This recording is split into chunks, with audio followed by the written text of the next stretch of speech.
Assalamualaikum Bapak. Waalaikumsalam. Perkenalkan saya Amelia dengan NIM C01171514 kelas B. Nah, berdasarkan dari anamnesis dan pemeriksaan fisik yang dilakukan, jadi kita itu mau melakukan pemeriksaan lanjutan ya Pak. Namanya itu adalah slit skin smear. Nah, jadi nanti itu saya akan lakukan pengambilan spesimen pada telinganya Bapak kanan dan kiri, dan pada luka tangannya Bapak. Nah, jadi saya akan gunakan pisau nanti dan buat sayatan dan mengambil spesimennya, dan akan dilakukan pengirimannya juga Pak. Dan nanti saya akan lakukan seprofesional mungkin ya Pak. Apakah Bapak setuju? Setuju dok. Ya, jadi silahkan Bapak siap-siap saja ya Pak ya. Iya. Selanjutnya di sini saya akan mempersiapkan alat tambahannya. Ada kaca objek, kemudian ada handscoon, ada kasa, kemudian ada gunting, kemudian ada alkohol swab, kemudian ada scalpel, tangkai pisau ukuran nomor 3 dan pisau nomor 15, kemudian ada lampu spiritus atau api bunsen, kemudian ada alat tulis, satu buah baskom yang berisi larutan lisol 5%, kemudian ada plester dan tempat sampah medis dan non medis, kemudian ada tisu. Selanjutnya di sini saya akan mempersiapkan semua alat dan bahannya di atas meja dekat pasien. Nah, setelah itu saya akan mengambil kaca objek ini, kemudian yang tidak tergores, kemudian saya tuliskan nomor identitas atau data pasien pada bagian belakang kaca objek, dan kemudian saya akan bagi kaca objeknya menjadi 3 bagian, masing-masing untuk telinga kiri, kuping kanan, serta lesi kulit. Nah, setelah itu saya akan lanjutkan dengan mencuci tangan sebelumnya.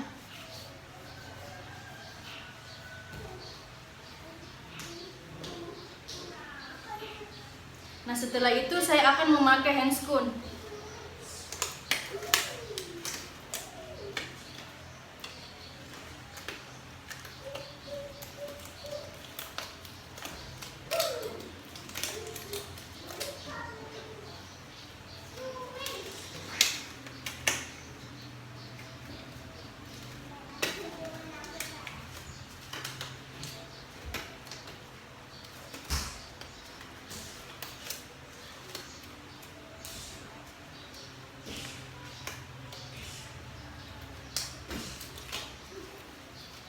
Nah, selanjutnya saya akan kerokkan jaringan dari 2 atau 3 tempat dengan menggunakan scalpel ini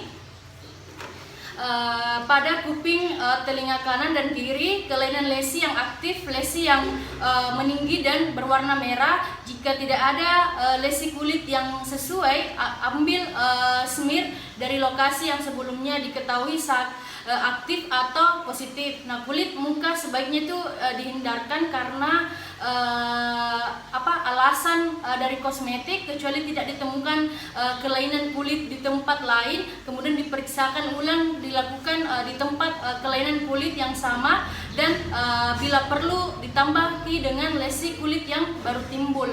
Nah, selanjutnya kemudian saya akan asepsikan dengan menggunakan kapas alkohol pada pasien yang akan dipakai sebagai tempat pengambilan, dan biarkan mengering. Permisi ya Pak. Nah, setelah itu kemudian setelah ini saya akan pasang scalpel ini pada gagangnya. Nah, jika memasangnya dengan posisi mata pisau ke bawah, pastikan agar tidak menyentuh apapun. Nah, setelah ini kemudian saya akan jepit telinganya dengan kuat. Permisi ya Pak.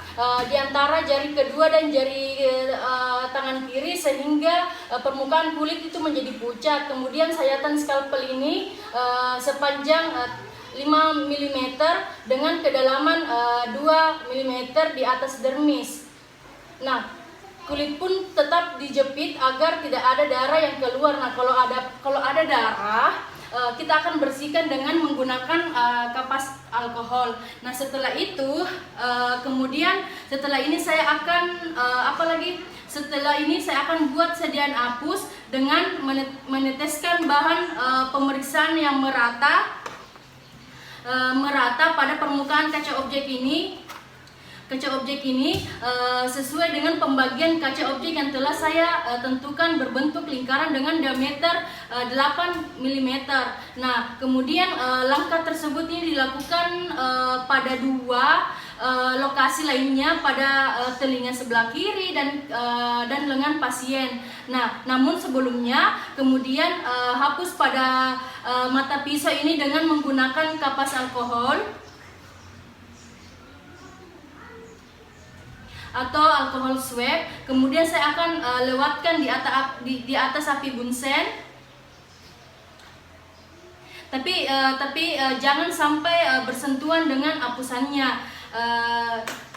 Kemudian kita lakukan terus, kemudian kita akan letakkan lagi di kaca objek, dan kemudian kita akan lakukan pembersihan skalpel ini dengan lakukan pada sayatan pada lengan, dan kemudian kita akan letakkan kaca objek ini dan berikan label pada data pasien. Nah, jadi nanti itu terdapat 3 spesimen diambil dari 3 tempat yang berbeda yang diletakkan di atas kaca objek ini. Nah, kemudian kita akan tunggu sampai hingga kering. Nah, jadi pemeriksaannya itu Pak telah selesai.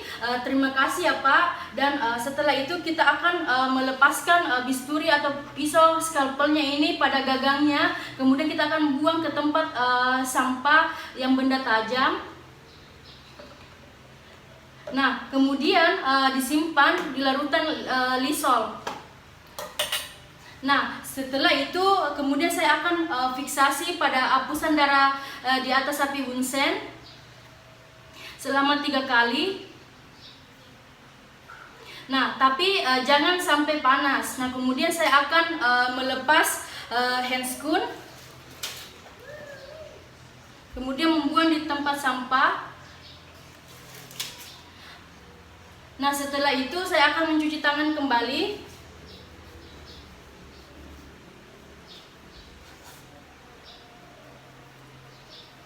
Nah, setelah ini kemudian saya akan masukkan preparat ini dengan menggunakan kertas tisu.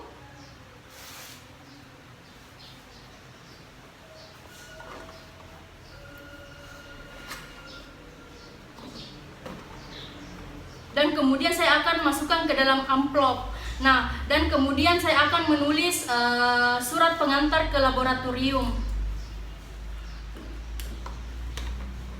Nah, selesai. Jadi Bapak, kita ini sudah melakukan pemeriksaan lanjutan yang nanti Bapak untuk menunggu hasilnya. Jadi saya akan melakukan pengiriman terlebih dahulu. Jadi Bapak menunggu hasilnya saja. Dan Bapak bisa menjaga kebersihan diri, kebersihan lingkungan, makan makanan yang cukup dan bergizi. Dan kalau ada keluhan yang Bapak rasakan nanti, silahkan datang ke kami lagi, dan kemudian kita akan selesaikan. Apakah ada yang mau ditanyakan Bapak? Jadi semoga Bapak lekas sembuh dan terima kasih atas kerjasamanya ya Pak. Nah, jadi cukup sekian dari saya mengenai keterampilan slit skin smear. Semoga bermanfaat. Assalamualaikum warahmatullahi wabarakatuh.